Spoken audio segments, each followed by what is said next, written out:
Hey everyone, good morning. Welcome to the Pathways Church online live stream. And we want to welcome you if you're watching us on YouTube, but we also want to welcome you if you're watching this whole thing and being a part of it on Facebook.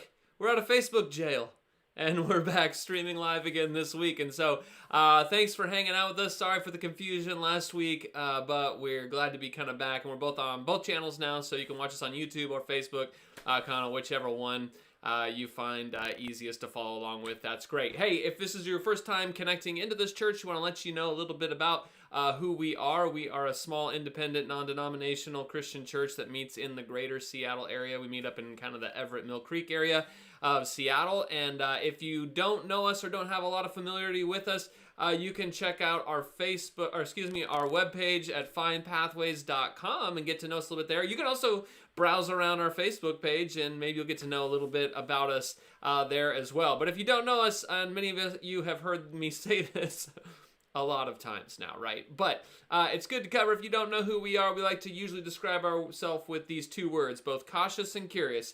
We're cautious, and some of you could probably say this part without me today. We're cautious because many of us have grown up around religion or been involved in religion for at least part of our lives. And some of us have been turned off by religion, even religion that bears Jesus' name, because we've seen it used in ways that harms other people, excludes people.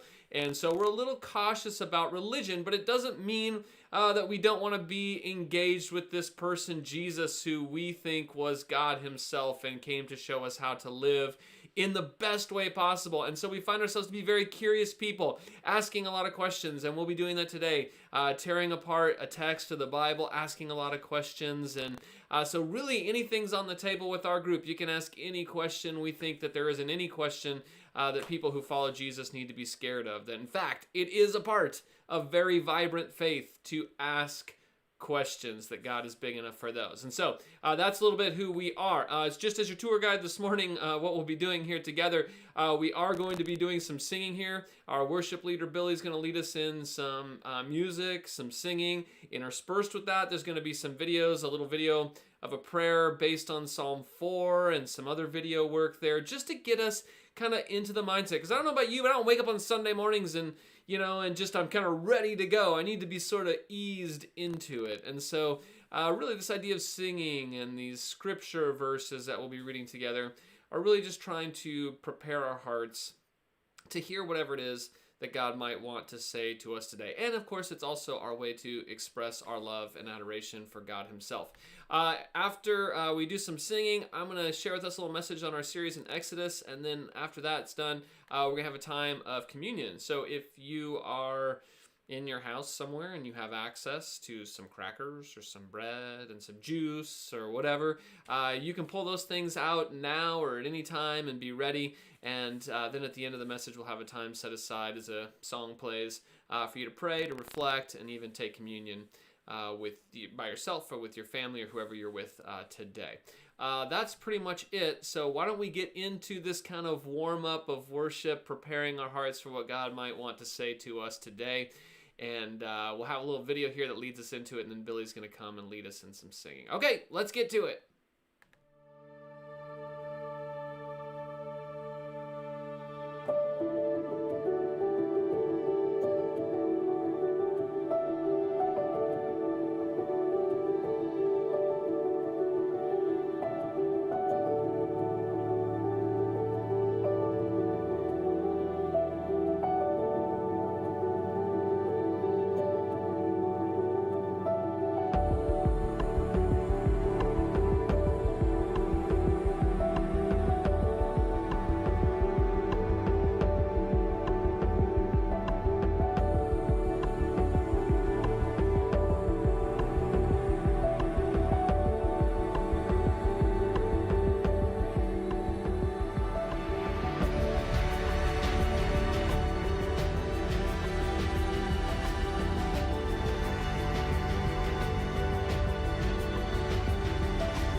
my heart is so overwhelmed and I cannot hear your voice, I'll hold on to what is true, though I cannot see. If the storms of life they come and the road ahead gets steep, I will lift these hands in faith, I will believe. I'll remind myself of all that you've done and the life I have because of your Son. 'Cause love came down and rescued me, love came down and set me free, and I am yours, I am forever yours. Mountain high and valley low, I'll sing, I'll remind my soul that I am yours, I am forever yours. When my heart's filled with hope and every promise comes my way, when I feel your hands of grace rest upon me, staying desperate for you, God, staying humble at your feet, I will lift these hands in praise, I will believe. I'll remind myself of all that you've done and the life I have because of your Son. 'Cause love came down and rescued me, love came down and set me free, and I am yours, I am forever yours. Mountain high and valley low, I'll sing, I'll remind my soul that I am yours, I am forever yours. 'Cause I am yours, I am yours, all my days, Jesus, I am yours. 'Cause I am yours, I am yours, all my days, Jesus, I am yours. 'Cause love came down and rescued me, love came down and set me free, I am yours, I am forever yours. Mountain high, valley low, I'll sing out, remind my soul that I am yours, I am forever yours. 'Cause love came down and rescued me, love came down and set me free, and I am yours, I am forever yours. Mountain high and valley low, I'll sing, I'll remind my soul that I am yours, I am forever yours. That I am yours, I am forever yours. That I am yours, I am forever yours.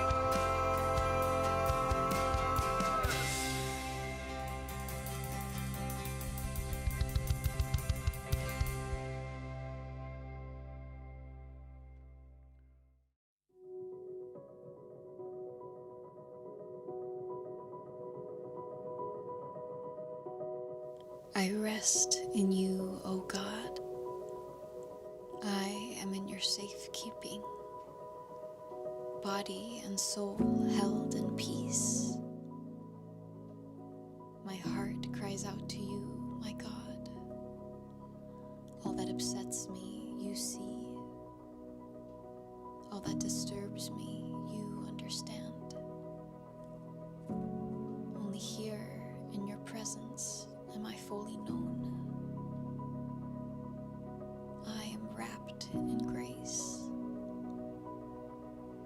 I rest in you, O God. I am in your safekeeping. Body and soul held in peace. I try to relax, but anger rattles me. I try to relax, but my feelings niggle at me. Be still. Be silent. Put your trust in the Lord. I rest in you, O God. I am in your safekeeping. Body and soul held in peace. In the stillness, the light of your face shines. My heart turns to thankfulness and is glad. I have more than enough. You, Lord, are more than enough. I lie down to sleep, safe and sound. I rest in you, O God. I am in your safekeeping. Body and soul held in peace.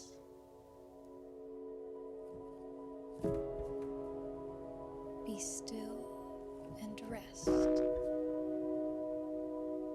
You are held in peace.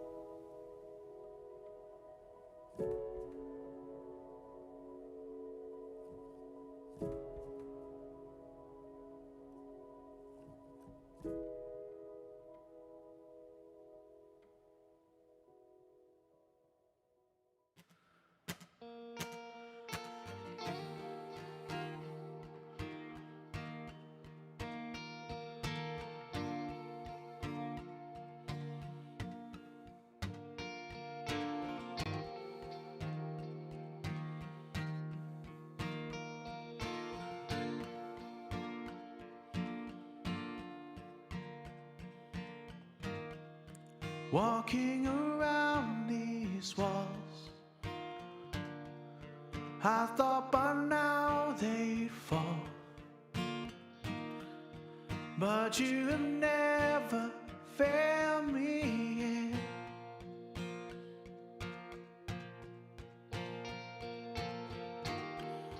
Waiting for change to come, knowing the battle's won, for you've never failed me yet.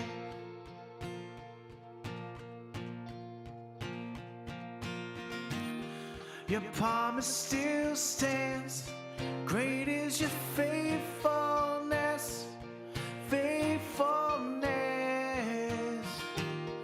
I'm still in your hands, this is my confidence, you never failed me yet.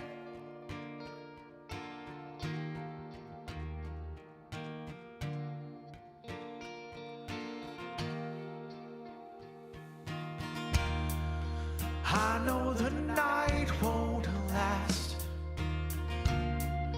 your word will come to pass. My heart will sing your praise again.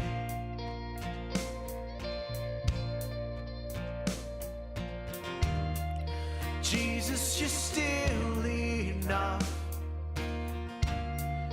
Keep me within your love. Oh, my heart will sing your praise again.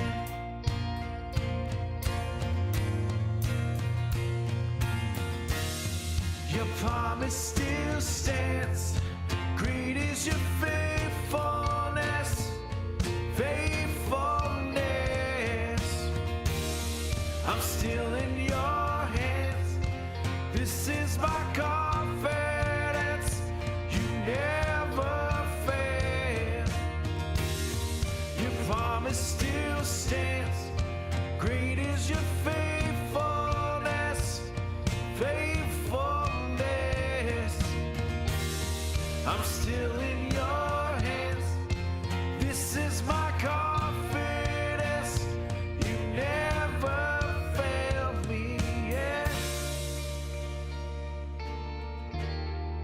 never failed me yet.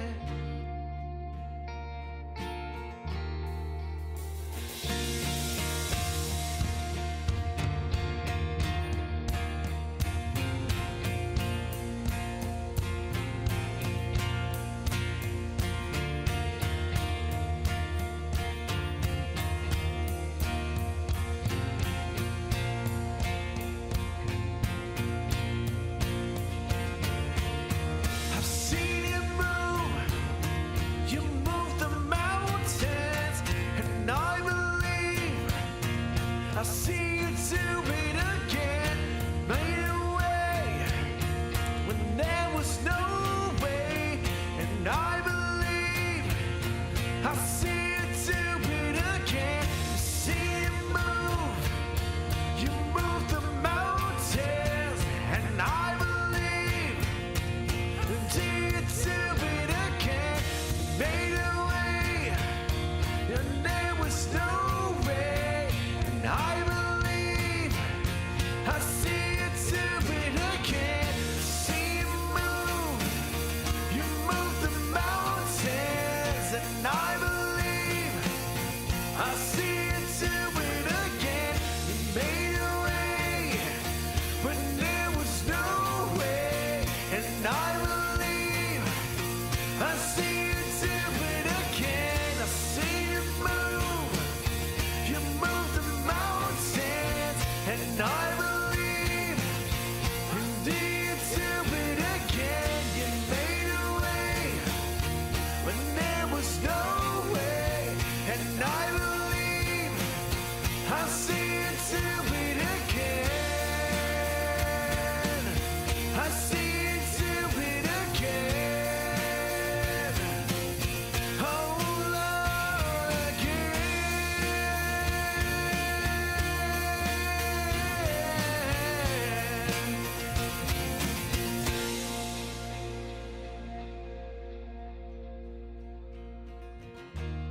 Your promise still stands. Great is your faithfulness, faithfulness. I'm still in your hands. This is my confidence. You never fail. Your promise still stands. Great is your faithfulness, faithfulness. I'm still in your hands. This is my confidence. You never failed me yet.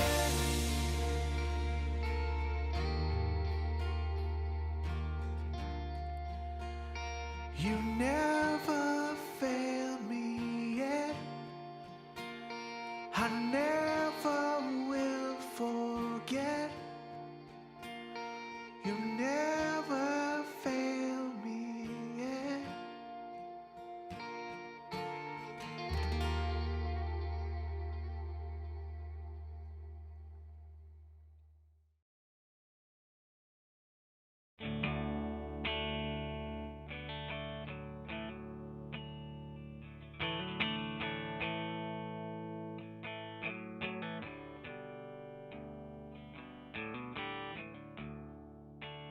Are we doing this? Are we recording? Yeah, let's do it now. Yeah, like Okay.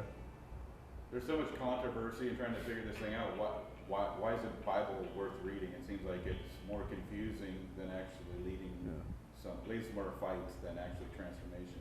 Yeah, I guess it can lead to more fights and transformation, but the Bible is complicated. I think partly what leads to like belligerence and animosity is this assumption that we've got to get the Bible right. And the Bible's sort of messy, so it's hard to get it right. And everybody has different ideas about how to get it right, and then you start fighting with each other. But I think the Bible works very differently. It's a hard book to get right. It almost seems set up to not get to that point because it's diverse and it's complex. It's a bit messy. And I think that's just the way the Bible is. And learning to read it and to, I think, respect the text for its diversity, for its messiness, rather than trying to tidy it up and sort of corral it and keep it well behaved so we can control it. I think that's the key. And what I find just beautifully ironic is that the Bible seems quite set up to resist the way many of us want to read it, because it just doesn't let you put everything together in this nice little system where it all makes sense. I think that's a beautiful thing. And of course, Sounds like a problem. okay, what? A problem, not Yeah. beautiful. It is well, life's a Makes problem. sense. Life is beautiful because it's messy and it's uncontrollable, and I think the Bible reflects that. It's not a rule book, it's not an owner's manual, it's not a cookbook, it's not sort of a set of instructions you get from IKEA that you sort of know what they're talking about, but you're not really, but you know the point is to get it right because you don't want the furniture to fall apart. I think many people think of the Bible as something like that, and I don't think that really describes well how we watch the Bible behaving. And so it's a problem, but maybe the problem is more our expectations than the Bible itself.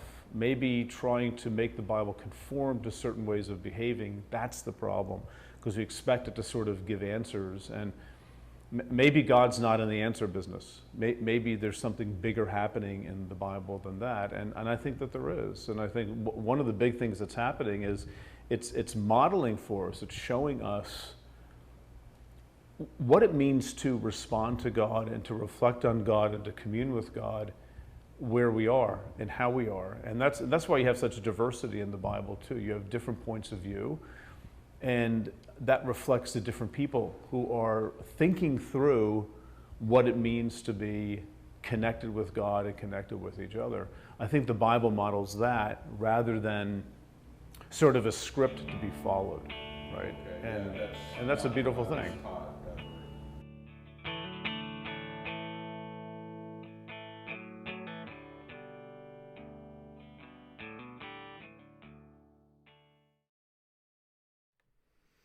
Amen. Another great word there from Pete. That's a great just thing to think about here. We appreciate that, Pete, just those words there. The Bible doesn't always work the way that you expect, right? It's sort of messy, it's sort of uncontrollable, and things pop up that you just maybe didn't expect. It doesn't always work the way that you want or expect it to, and we are going to see that today. Have you ever noticed that some things have many names or more than one name, and you kind of wonder like, well, what's the right name? Like, for instance, we fight about that in culture all the time, right? Or I don't know if we fight about it, but we have different names for things, right? Like, I got this, can you see it? This can right here. Now, what would we call this? Would we call it pop? Soda? Some people just call it a Coke, right? I mean, we kind of have different names for this same item, and kind of depending on where you grew up, where you came from, you might call it soda, or you might call it a pop, or maybe those things you wear on your feet when you go outside to do something active. I mean, are they called tennis shoes, even though you're not playing tennis in them, or are they called sneakers? You know, it's kind of the same thing, but people have different words based on kind of the tradition or the heritage that they grew up in. I was thinking the other day, we were doing some gardening, and I came across one of those little bugs that kind of rolls up, you know? And what do you call that? When I was a kid, we called them potato bugs. But then now most of the people I know call them roly-polies. Some people even call them pill bugs. So which is it? I mean, it's the same thing, but it's got multiple names depending on kind of where you grew up and what your family called it. Or back in the South, you know, or in the Midwest, they have those bugs that light up at night. And what do you call them? Are they fireflies? Or are they lightning bugs, right? And people argue over these things. I mean, it's a big deal whether or not you call it a firefly or a lightning bug. And you can nearly know and tell exactly where a person comes from based on what they call that particular bug. Now, a few weeks ago, maybe you don't know this, but I do a lot of graphic design stuff for a local brewery. And I was making up a graphic for a new beer that this brewery was putting out. And it was a hazelnut porter. And so I had to come up with this graphic for it. And so we made this beer, we called it Mr. Filbert, right? And it's just this hazelnut porter. And we called it this because that's what my grandma always called hazelnuts. Like, you might know them as hazelnuts, but growing up, we always called them Filberts. And so we made this little character based on Mr. Peanut, obviously, called Mr. Filbert. And we put it up in the brewery, and people were like, I'll take the Mr. Filbert, but why'd you guys name it Mr. Filbert. What's a filbert? And I thought, what are you talking about? A filbert is obviously a hazelnut. But it turns out that most people who came in there and ordered this drink didn't even know that that's what a hazelnut was, that it was also called a filbert. And I just thought, what are you talking about? How do you not know this? that is what you call them. And who do you call them, hazelnuts or filberts? I mean, let's just settle this right now. Are they hazelnuts or filberts? Well, in my family, they were filberts. Now, it's funny when one thing can have multiple names based on who is referring to it. And we're actually going to see a little bit of that today in our series here on the book of Exodus. You say, what? What are you talking about? Well, we'll get there. We're doing a series on the book of Exodus. We're calling it the Exodus Records, reading history through the eyes of ancient theology. And there's something interesting about these old histories of the Israelite people. There's a lot of things that are pretty interesting about these histories that we've noticed so far. But one big one we're going to notice today is that they don't always stick with the same names for the same places. That there are people and places that have different names at different times. Now, let me give you an example here as we get going this morning. Just a little recap for you when we last left off in the Pentateuch, previously on the Pentateuch. Have we not got that imaging yet? Ralph, have we not got this imaging yet? Previously on the Pentateuch. Maybe that is the imaging. It's me saying it. That's the kind of budget we have around here. Our imaging is just me saying, previously on the Pentateuch. So when we last left off, our main character, Moses, right? He had to flee Egypt, where he grew up in Pharaoh's household, even though he was a Hebrew slave himself. He's adopted into Pharaoh's household. He's grown up. We meet him as kind of a man in midlife nearly, and he ends up killing an Egyptian who he saw beating a Hebrew slave. And so he found himself on the outs then with Pharaoh, and so Pharaoh wants to kill him, so he goes on the run.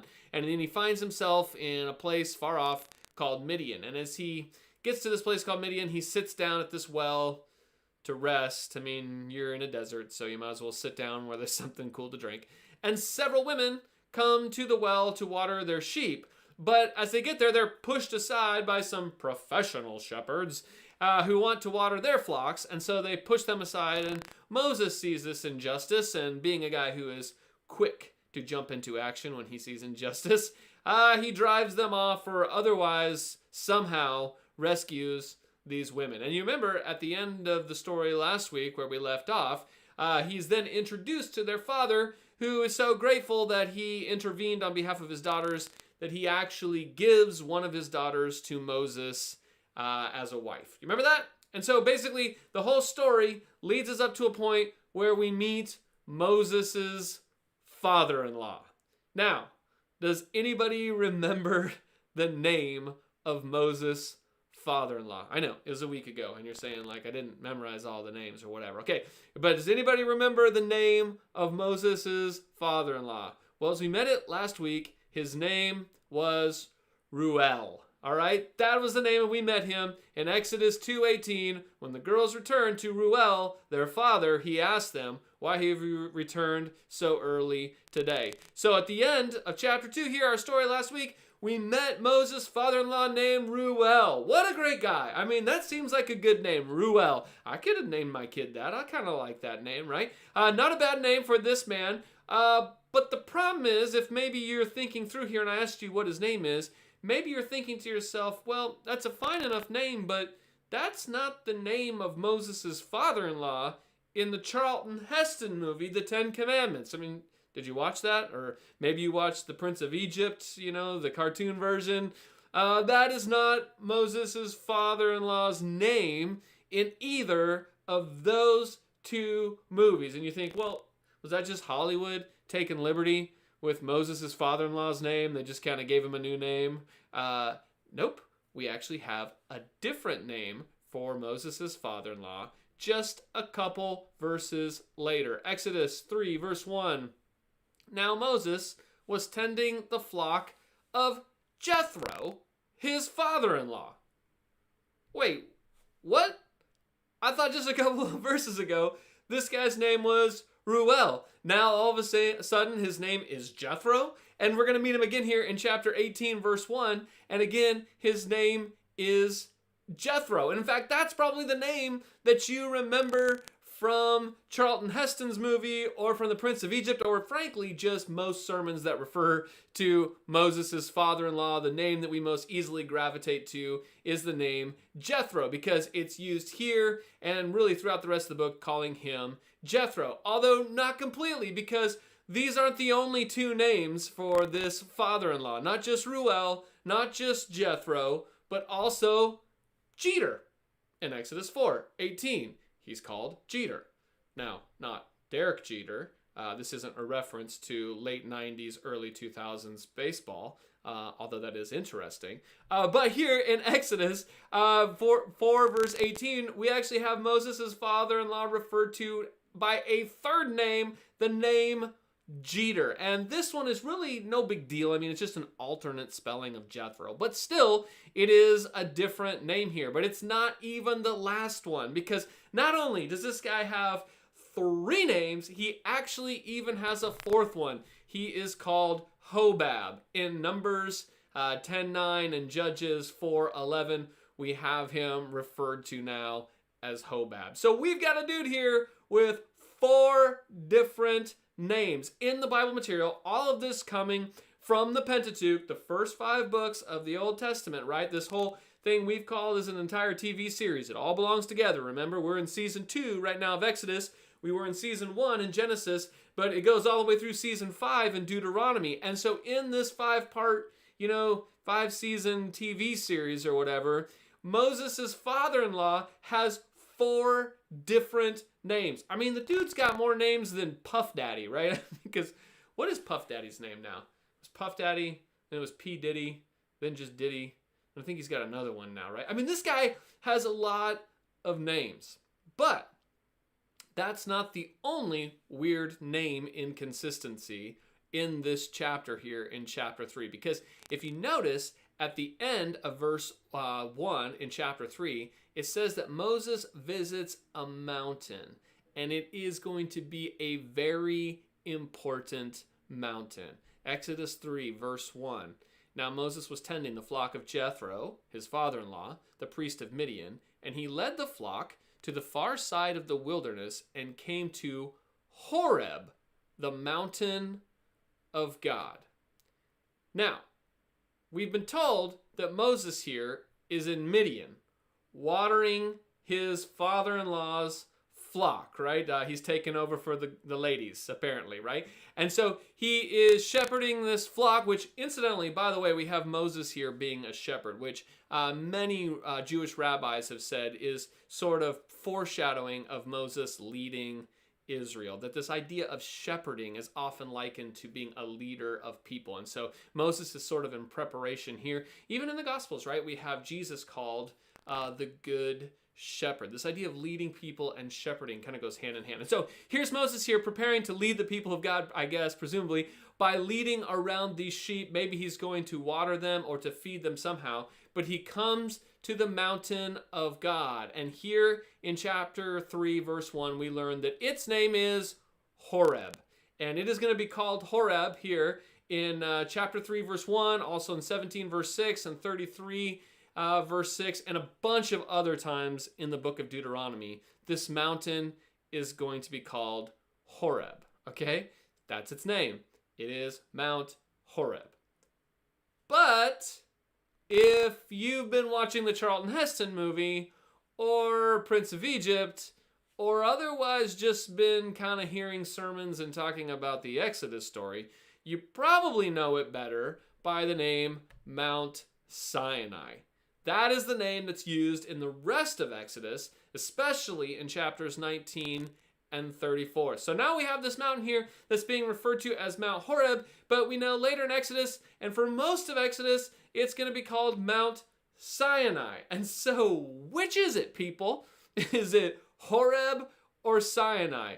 I mean, it seems like it's a pretty important mountain. A lot of stuff is going to take place here. In fact, most of the Pentateuch, the greatest majority of the Pentateuch, is actually going to take place on this mountain. And you'd think that for such an important place, we'd have a pretty definitive name for it, and yet we've got two. Now, something even stranger here about this mountain is where it's located. I mean, because for such an important mountain, you'd think we wouldn't just have a good grasp on what the actual name is, you'd also think we'd have a pretty good idea of where it would be located. It would be remembered, this is the mountain. Now, you might recall that we just said that Moses here is in Midian, right? And so you think, well, it must be there. And so here's a little map of Midian. You can see it circled there on kind of to the right of the Sinai Peninsula. It's usually kind of considered just a little to the farther north of that, right? And so some people have said that must be where Mount Horeb/Sinai is located. And yet, in Christian tradition, Mount Horeb is actually associated with a mountain today called Willow Peak, which is right down deep in the Sinai Peninsula.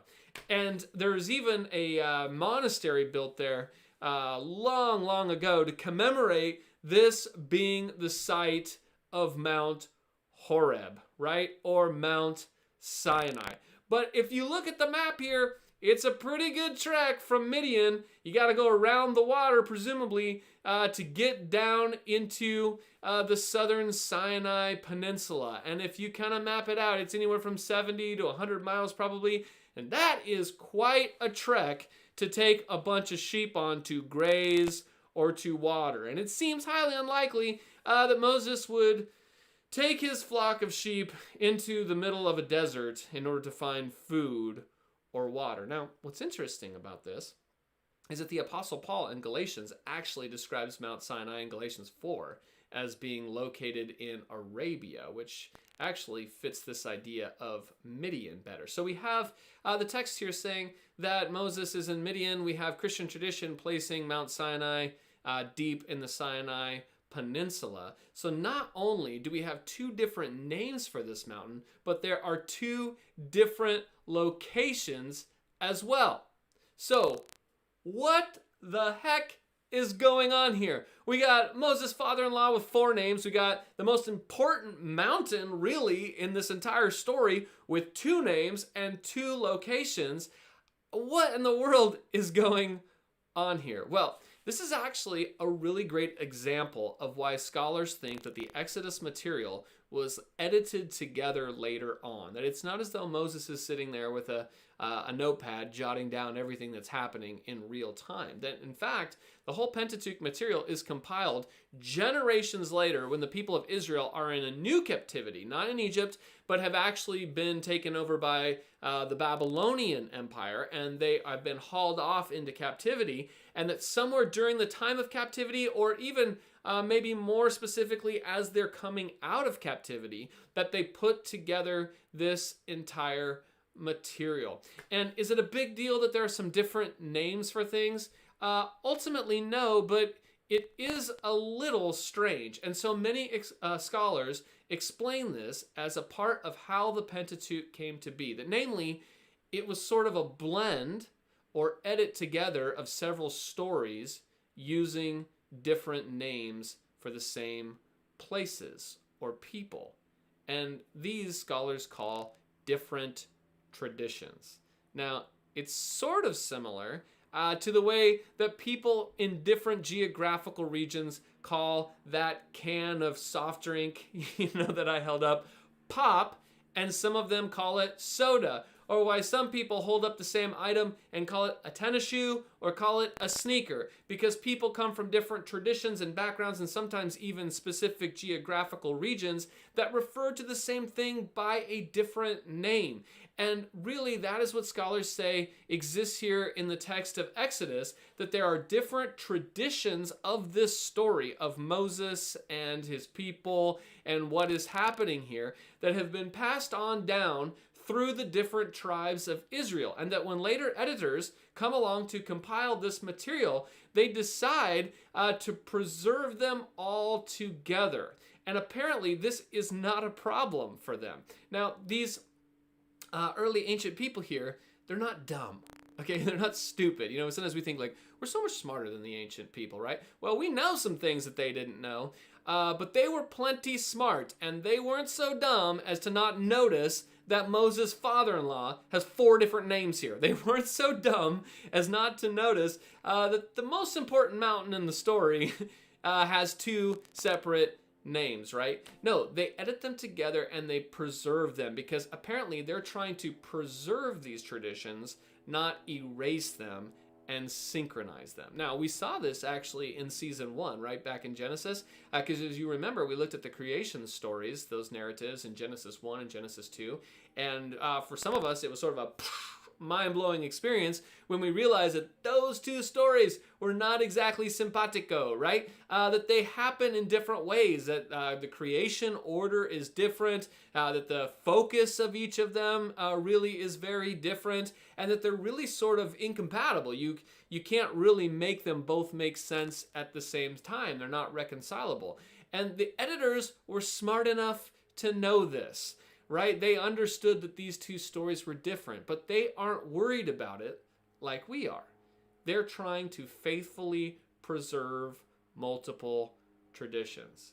Now, let's just pause here for a moment and realize that this is a good caution then for those of us as Bible readers. As Peter Enns was saying in the little video bumper leading into this, the Bible just isn't always what we expect it will be, right? It's not as neat and tidy as we expect. We just think, oh, this is, someone's encyclopedic, kind of history of everything that happened. But no, the Bible demands to be read on its own terms. And oftentimes we're jarred by some of these ideas of what the biblical editors and writers are doing in preserving all these traditions, not because that is a way that the Bible can't function, but because we're already bringing to the text some sort of expectation of what the Bible is, rather than just letting the Bible material be what it is. And so what happens is we end up, and here's the caution, when we read books like Exodus, sometimes we kind of feel this sense that we need to defend the historicity of every single point in it, and we sort of get off topic, I would caution us, when we do that. That the text doesn't need us to defend every bit of its historicity. That the text is aiming to tell us a story. And I would contend that these different names for the same person and different names for the same place and all of that is actually a big clue trying to tell us that this isn't straightforward history the way we moderns think of it, but that really the people of God are trying to tell theology. They're trying to teach theology through story. And in fact, this is a common way that the ancient people taught theology, was through story. And so they're trying to help these Babylonian exiles understand who is God and what is he like and who are we in relation to him and how are we to respond. These are stories that are aiming to teach them about God and their relationship to him. Their theology, not so much objective history, the way that we think of it.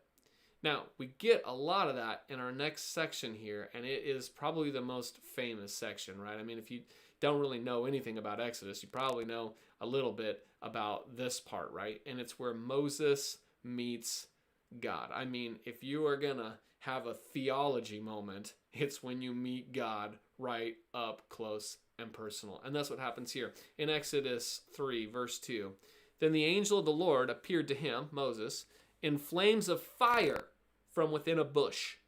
Moses saw that though the bush was on fire, it did not burn up. So Moses thought, I'll go over and see this strange sight, why the bush does not burn up. When the Lord saw that he had gone over to look, God called to him from within the bush, Moses, Moses. And Moses said, here I am. Do not come any closer, God said. Take off your sandals, for the place you are standing is holy ground. Wow. So we get this sort of epic scene on the mountain, right? Where Moses runs into God himself in a burning bush. Now, here's where we begin to really run into the theology that the story is trying to tell. Not attempting to be a historic, objective history like we think of it, but this is where we meet God and we begin to pick up on some of the creative way that the people of Israel are telling theology through story. So let's look at a bit of that today.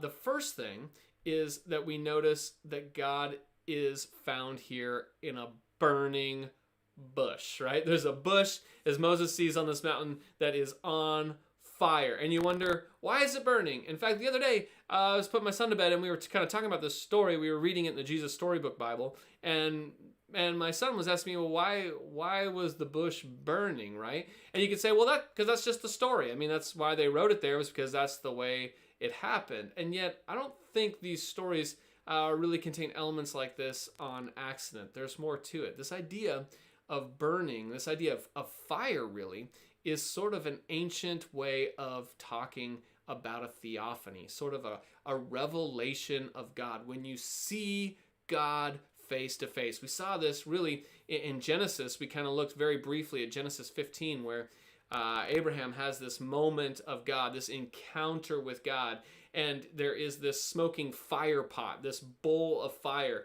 that kind of goes down and walks through this path here to make a covenant with Abraham. And we'll see this later in Exodus too, right? That as the people come out of Egypt, that they're led by a cloud by day and a pillar of fire by night. And so this idea of fire is actually sort of an ancient visual representation for God himself. And we get this picture in the story, right? Because the bush is burning, it's on fire, and then God calls from this burning bush.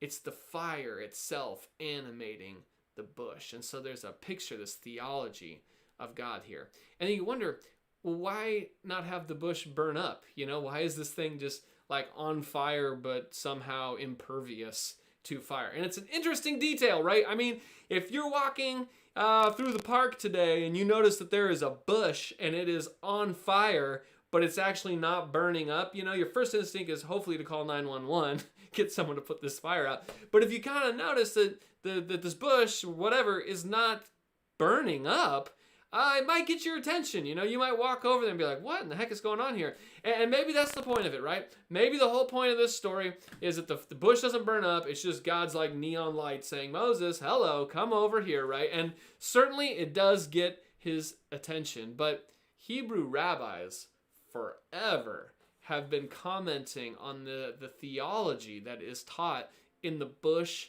not being consumed. In fact, it appears that the Jewish people have always had this idea that there's a significance to the idea that the bush itself is not being burned, that there's a theological picture behind it. Some rabbis have said that it's foreshadowing the coming plagues that are going to happen on Egypt, where sort of the natural laws of life are suspended and God does this supernatural thing.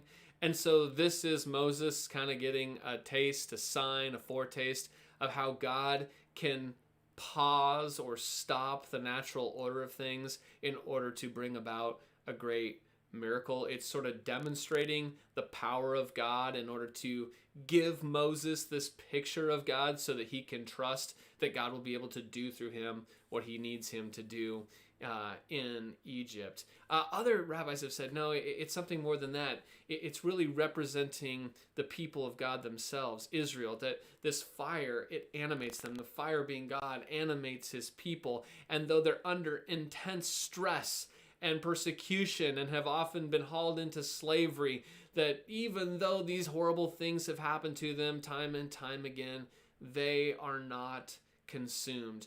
God will animate them and protect them even in the face of awful things happening. You see, there's this idea here that the burning itself is some sort of way of talking about God himself and what it means to trust him, to interact with him. That there is a theology in this story. But it's not just that the bush is burning, it's that, well, it's also a bush. And you think, why a bush? I mean, if you're not consuming it, you don't need something wood to burn because you're not even burning it as wood, right? It could just be a rock. It could be anything, right? Why is this a burning bush? And what kind of bush is it? Well, at that monastery in Mount Sinai, you remember right there at the base, you can see it there on Mount Sinai. There is this monastery there to commemorate this being the place of where Mount Horeb, Mount Sinai is. And it seems to me that that's probably not the case, but they say that they even have identified there the bush itself that was on fire and not consumed.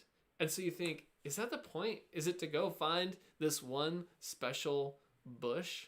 Well, there's something kind of interesting even about this being a bush, because we've already noticed, and I hope you have, that the Hebrew storytellers really love wordplay. They love words that sound the same as another word and then thus give it meaning. Or they love words that look like another word and thus give it meaning. And what's really interesting here is that we have two words that look and sound very similar in Hebrew. The word for Sinai is Sinai, and the name for bush is Seneh, right? And so you have these two words, really, bush and Sinai, look and sound the same, so much so that you wonder which came first, right? Was it the mountain and then they named the bush this? Or was it that there was this bush experience and they're like, well, let's name the mountain this, right? There's these two words that look and sound the same. In fact, some scholars think that it wasn't really a bush, that really what is burning here is more of a tree. Because later in Exodus, we're going to see that there is a lampstand in the tabernacle and then later in the temple.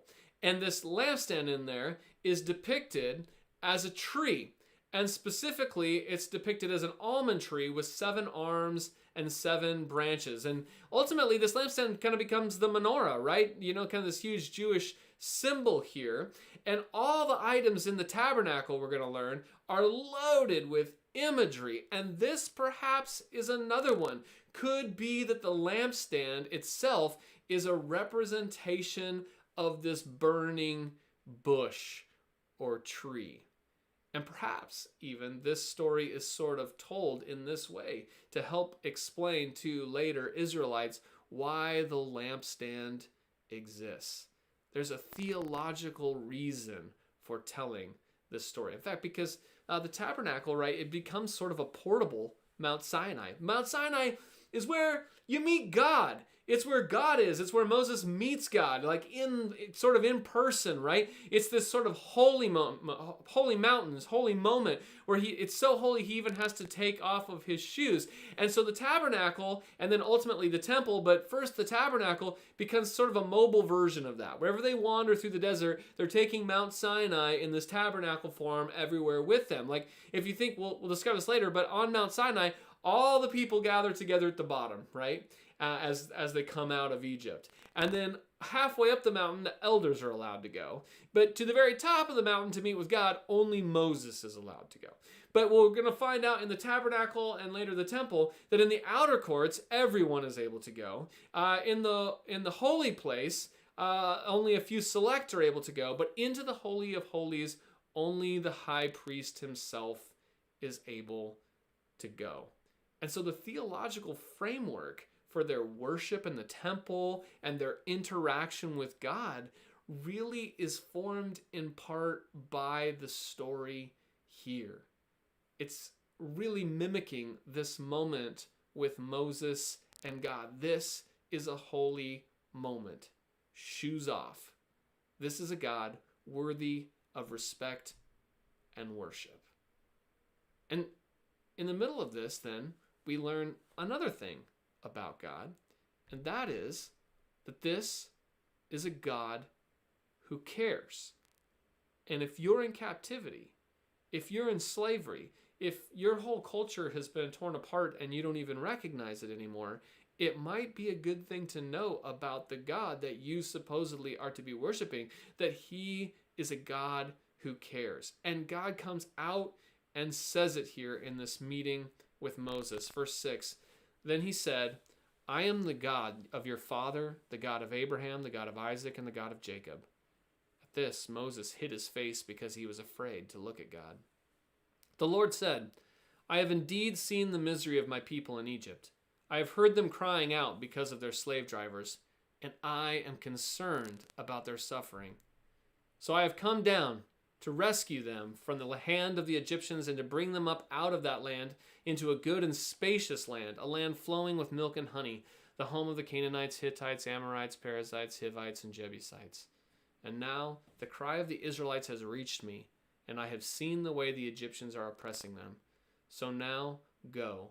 I am sending you to Pharaoh to bring my people, the Israelites, out of Egypt. Now we've seen this a couple of times already in the series, but we notice here again that God comes out and says, I see what's happening and I care. And I care enough that I'm actually going to act. And this is hugely important theology for the people of Israel, because as they are assembling this material and putting it together, they are stuck in captivity again. And now they are being reminded, as bad as the situation is, or the bad as the situation is that you are coming out of, you worship a God who cares. He sees you. He knows what you're going through, and he cares enough to act. You know, I think that's pretty important theology for us too, don't you? That Yahweh is a God who sees and cares. That he sees, that he looks, that he cares, that he acts. And so God here decides, in order to act, he is going to send Moses. Perhaps because he's noticed that Moses cares too. But just because Moses cares doesn't mean he thinks he's up for the job. And, you know, it didn't go well last time. He cared about the oppression that he saw last time. He killed the Egyptian who was beating a Hebrew slave, and he got a price on his head for it. Didn't turn out so great last time, right? And so Moses here is going to complain. In fact, that's what we're going to look at next week. Is most of the rest of chapter 3 and chapter 4 is all about Moses complaining about God choosing him for this particular job, right? And he is going to just throw out all these complaints, and really the rest of the chapter is all about God's response, Moses' complaints and God's response. But today, I just want you to see the theology of this encounter, because we get, in response to one of Moses' big complaints, his worries here, God is going to give Moses a sign that he will be successful. He says, you can trust me. Here's a sign. But it's just kind of a weird sign. It's intended, it appears in the story, to be a sign of certainty, you know? You want to know that I'm with you? You want to know that I'm here, that you're going to be successful when I send you on this mission here to Egypt? Here is a sign for you. But it is a pretty weird sign. Look at this, verse 11. But Moses said to God, who am I that I should go to Pharaoh and bring the Israelites out of Egypt? And God said, I will be with you. And this will be the sign to you that it is I who have sent you. Okay? Ready for the sign? This is the sign that you'll be successful. When you have brought the people out of Egypt, you will worship God on this mountain. Wait, what? That's the sign? The sign that I'm going to be successful is that when this is all over, we will be successful? I mean, you know, like we'll be back to this mountain, okay? So when I get here, then I'll get the sign. I mean, I can imagine being Moses and thinking, you know, I kind of rather have a sign now that would indicate that what you're talking about is going to happen later will come to pass. You know, this is kind of a sign after the fact, you know? And it kind of feels that way, right? And maybe it is. Maybe this is just God saying, you know what, Moses, the only sign you need is when you get to the end of this whole thing, you're going to see that it's turned out really well. And maybe that's just the point of the story. Maybe it's that God doesn't always give this big guarantee up front that we would prefer. That God's just saying, no, you need to trust me. Maybe that's the point of this. But I sort of think there's something else here with this sign. Because remember, this material was written and compiled much later by people in captivity. And they aren't actually seeing this sign as after the fact or something that will be coming later. For them, it's in the past. And it's my opinion that this is a sign not so much for Moses, but for the people reading it as they look back saying, ah, yes, they made it to the mountain. They made it to where God was calling them, and thus we can too. I mean, maybe this sign was only for Moses looking forward, but I rather think that this sign was actually there as a theological teaching for those later in captivity to look back on as a sign for what God would again do with them in the future. And so then we finally get another theological moment. And in this one, we get God's name. Now, we've seen that there are multiple names for Moses' father-in-law, and there are multiple names for the mountain of God. And now we discover that there are actually a couple names for God here. Exodus 3, verse 13. Moses said to God, well, suppose I go to the Israelites and I say to them, the God of your fathers has sent me to you, and they ask me, well, what's his name? Then what should I tell them? God said to Moses, I am who I am. This is what you are to say to the Israelites. I am has sent me to you. This is the big moment, you know. Moses is asking for God's personal name. He's saying, all right, God, I'll go to Egypt, right? And if I go there and the people say, well, then whose God are you working on behalf of? Who is this God? Who am I going to tell them you are? What am I going to tell them your name is, right? And God says, well, Moses, I am who I am. And it's sort of a weird response, right? You're kind of thinking, okay, I mean, is God being funny here? Is he playing with Moses a bit here? Is it that Moses already knows his name, and so God's saying, Moses, you know who I am. I am who I am, right? But I don't know. Maybe he's playing with Moses here, but I have a feeling that there's something else more with it, because God then follows up with another name in Exodus 15. Said, God also said to Moses, say to the Israelites, the Lord, the God of your fathers, the God of Abraham, the God of Isaac, and the God of Jacob has sent me to you. This is my name forever, the name you shall call me from generation to generation. And so in Exodus 3:15, God gives Moses another name, what appears to be the personal name of God. And did you catch it? Did you see it there? Because it's pretty easy to miss. It's pretty hard to see in English. And so I bolded it on the screen here in verse 15. It's the word Lord in all caps. Now, this is hard to see in English because we think, okay, so his name is Lord. That's a weird name, right? That seems like a title, not an actual name. And Lord is a title, but in this case, it is also the personal name. Now, in Hebrew, this word that in your text there is the capital letter version of the word Lord is actually a four consonant letter word in Hebrew, what we call Yahweh. And in ancient Hebrew, they didn't even write vowel sounds, so there were no vowels in there. It was just four consonants. And this is considered then the proper name of God himself, what scholars think today is pronounced Yahweh.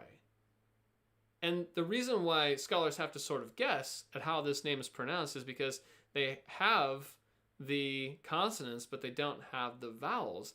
And the Hebrew people considered this name so divine, so holy, that they didn't even want to speak it. And so when they put it in their text, they would write the consonants, right? But when they came and they read the text, rather than say Yahweh, they would actually say the word for Lord, Adonai, instead. And so the English versions of your Bible actually preserve this respect for the divine name by also including the word Lord, but they put Lord in all caps. So whenever you're reading the Old Testament and you see the word Lord in all caps, that is this divine name, what they call the Tetragrammaton. It's Yahweh's personal name. And whenever you see Lord in lowercase, it is the regular title of Lord. But what's interesting about this name, Yahweh, is that it is similar to the root for I am, for that verb that God says, I am who I am. It's the most common verb really in Hebrew. I am, to be, I exist, I am living, right? This idea is, that's the verb, right? This is God. And now this name for God is actually sort of a derivative. It is in some way related to that verb, meaning I am. And so God takes this idea of I am who I am, and he turns it into a name. And it's so important that, John picks up on this in his gospel, John's gospel, where he obviously has this scene with Moses in mind in his gospel, because he keeps using the I am as a reference in his gospel. He has these 7 I am statements in the gospel of John. I am the bread of life. I am the light of the world, right? I am the resurrection and the life. I am the way, the truth, and the life.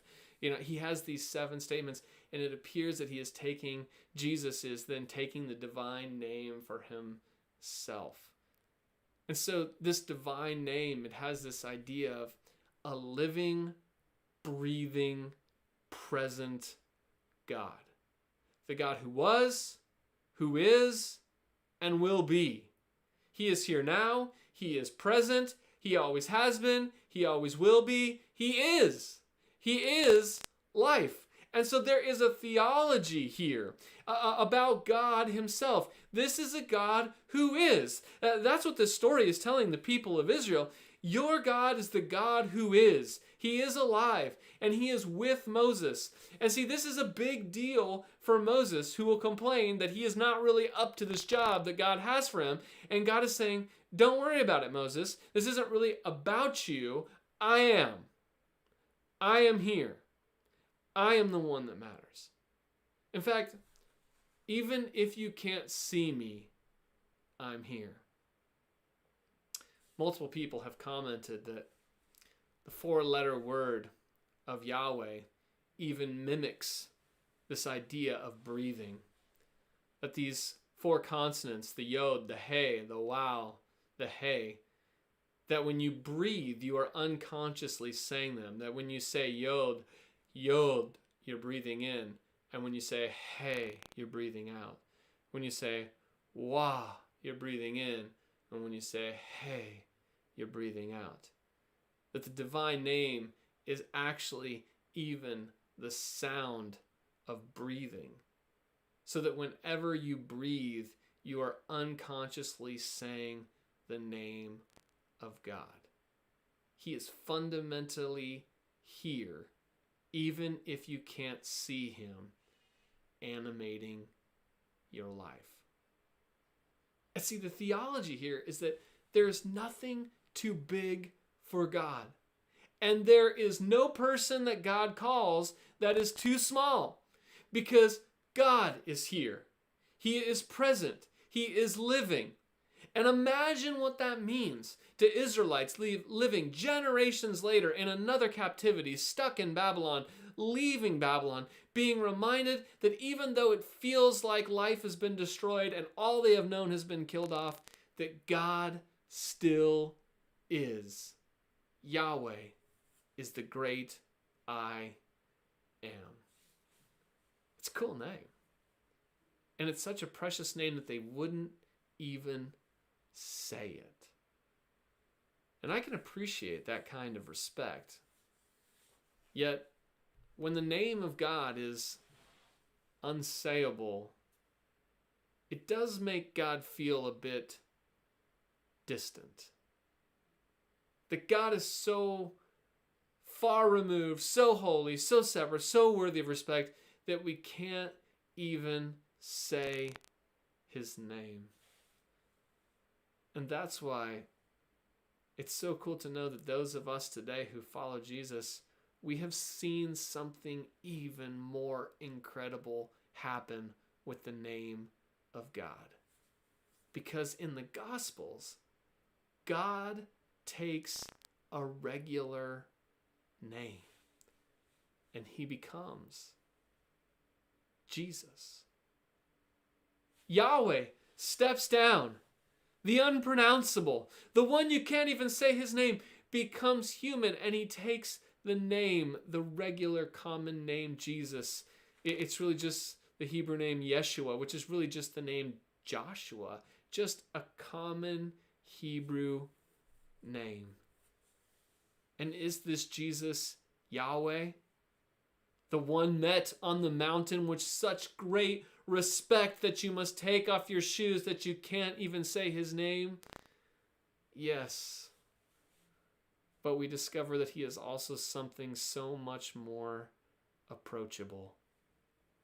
He has a name, and his name is Jesus. Jesus, the one called Emmanuel, God with us. You see, Moses has a burning bush or a tree, but God would do something far better. He would actually step off the mountain into our lives, going through life with us, and be willing to hang on a tree.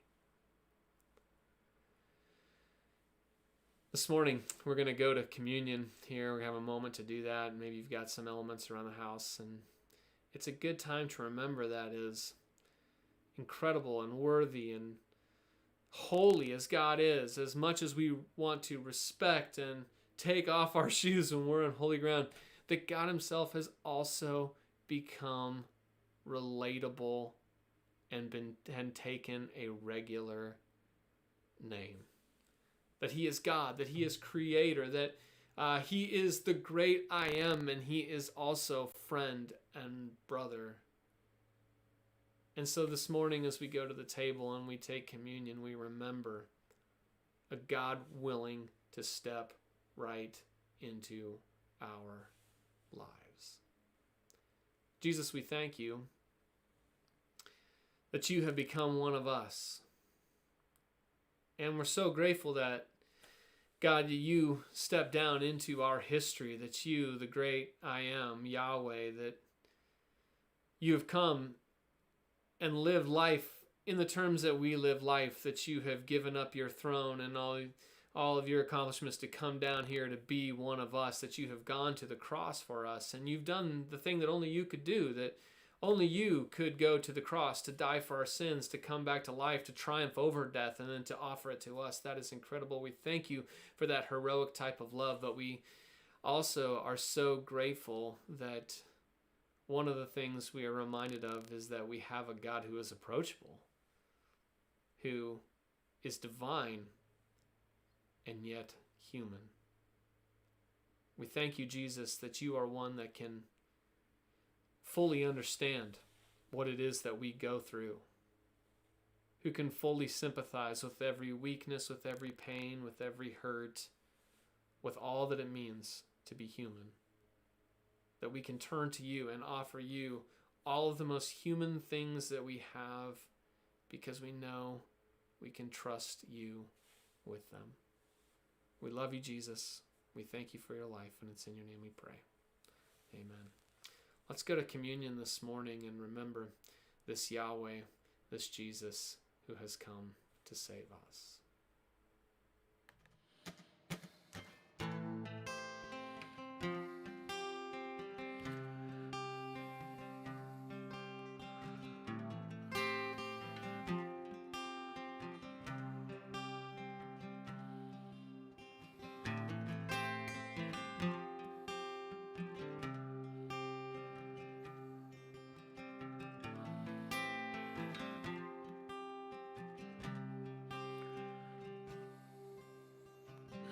There's a grace when the heart is under fire.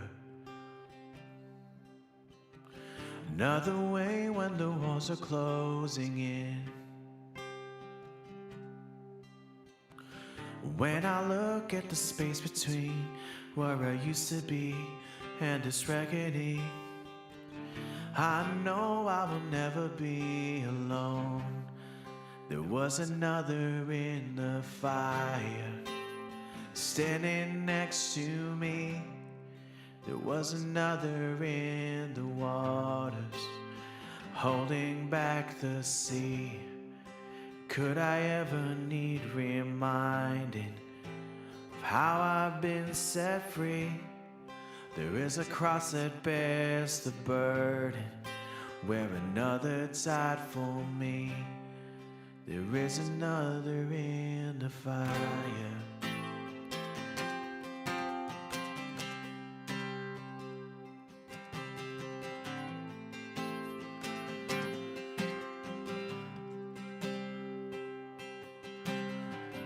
All my debt left for dead beneath the waters. I'm no longer a slave to my sin anymore. Should I fall in the space between what remains of me and this reckoning? Either way, I won't bow to the things of this world. 'Cause I know, and I know I will never be alone. There is another in the fire, sitting next to me. There is another in the waters, holding back the seas. Should I ever need reminding what power set me free? There is a grave that holds nobody. Now that power lives in me. There is another in the fire. Oh, there is another in the fire. Oh, there is another in the fire. Oh, there is another in the fire. Oh, and I can see the light in the darkness as the darkness bows to him.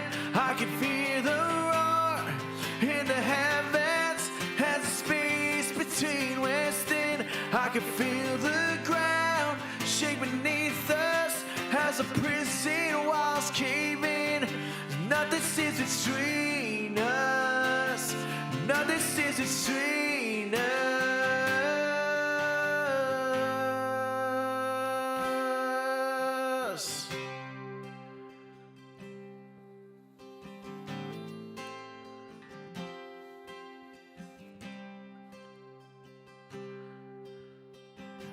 There is no other name but the name that is Jesus. He who was and who is and will be through it all. So come away in the space between all the things I've seen and this reckoning. I know I'll never be alone. I know I will never be alone. There'll be another in the fire, sitting next to me. There'll be another in the waters, holding back the seas. Should I ever need reminding, how good you've been to me? I'll count the joy come every battle, 'cause I know that's where you'll be. And I can see the light in the darkness as the darkness bows to him. I can hear the roar in the heavens as the space between western. I can feel the ground shake beneath us as the prison walls cave in. Nothing sits between us. Nothing sits between. There'll be another in the fire, standing next to me. There'll be another in the waters, holding back the sea. Should I ever need reminding, how good you've been to me? I count the joy come every battle, 'cause I know that's where you'll be. I count the joy come every battle, 'cause I know that's where you'll be. Count the joy, come every battle, 'cause I know that's where you'll be. Count the joy, come every battle, 'cause I know that's where you'll be. Count the joy, come every battle, 'cause I know that's where you'll be.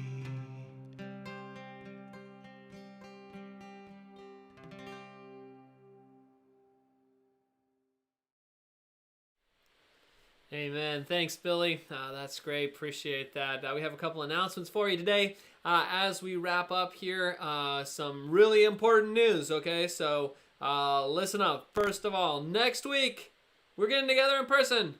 Woohoo! We're going to be together next week at Archbishop Murphy High School. So if you want to join us at 10 a.m., we'll be down there in person. And that should be a whole lot of fun. We'll be meeting in the gym again, and we'll be doing sort of a worship service together in person and having a chance just to be around each other, which is great. And the other news with that is just that obviously things are opening up. The state of Washington is going to be opening up to normal, I guess. Hopefully by the end of June was the whole plan there that was announced this week. And so we know that in-person stuff has got to be right around the corner for us. And so we're kind of already looking at that. How do we start meeting together regularly in person? And so obviously we know that as the timing of this, as things are kind of coming back online and people who are vaccinated don't need to wear masks and all that kind of stuff, it's happening right as we're entering into summer, which typically is a kind of a low in-person attendance time for us because people are traveling around. And honestly, I really don't know what you all are going to do this summer because many of you didn't travel last year, so maybe you've got the itch to just be out and gone. And so this week we're going to send out a survey and ask just some basic questions about your comfortability meeting in person, how much you're going to be around this summer, because as a church who sets up things and has to tear them down every week, we'd like to know how many people we think would legitimately be there to be doing that, which might affect kind of what we do this summer, right? And then also because we haven't really met together in person in over a year, our setup teams and our children's ministry teams, all those really are non-existent at this point because we haven't needed them. And so if we're going to meet in person again, we need to rebuild the setup team. So we'll be asking questions like, are you willing to help set up? Are you willing to help tear down? All those type of things. So as we meet together in person again, for us, it's not just like turn on a switch, right? There's a lot of things to think through here about how do we meet together in person again. So we're going to be sending out sort of a survey this week, and if you are not on our email newsletter, this is a good reminder to make sure that you get on it, because that's where we're going to send out the survey too. So if you want to be on our email newsletter and be a part of the survey, we'd really love your feedback. We'd love to get a pulse of just kind of where everyone is in general, but also this summer. So if you don't get the email newsletter, please message us here on Facebook, or you can always send me an email at nloyd@findpathways.com and just give us your name and your email and let us know I want to be on the email newsletter. And we want to make sure that you get on that so that you have a chance to be part of what we're doing. Also, today we are going to do our online foyer. So if as soon as this thing all wraps up, if you want to join us online, we're going to open up a Zoom chat, and the number and the password on the screen. We'd love to have you join us. Just jump in. It'll be open for 40 minutes, but even if you want to pop in for 3 minutes, just pop on, say hi. We'd love to see your face. That would be great. Also, if you want to financially support us, you can do that by going to our website, findpathways.com/donate, and you can give there. You can set up a one-time gift. You can set up a recurring gift.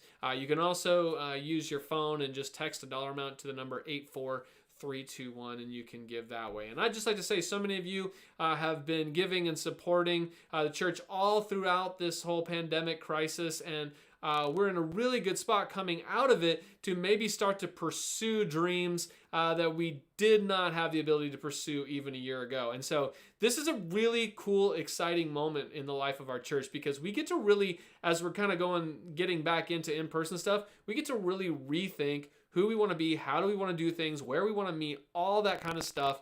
And all of that is possible because so many of you have been giving sacrificially to this group throughout the entire year. So I want to thank you for that. The student Zoom chat is not happening today. The picture is up on the screen right there, but it's only to tell you that the students aren't meeting today.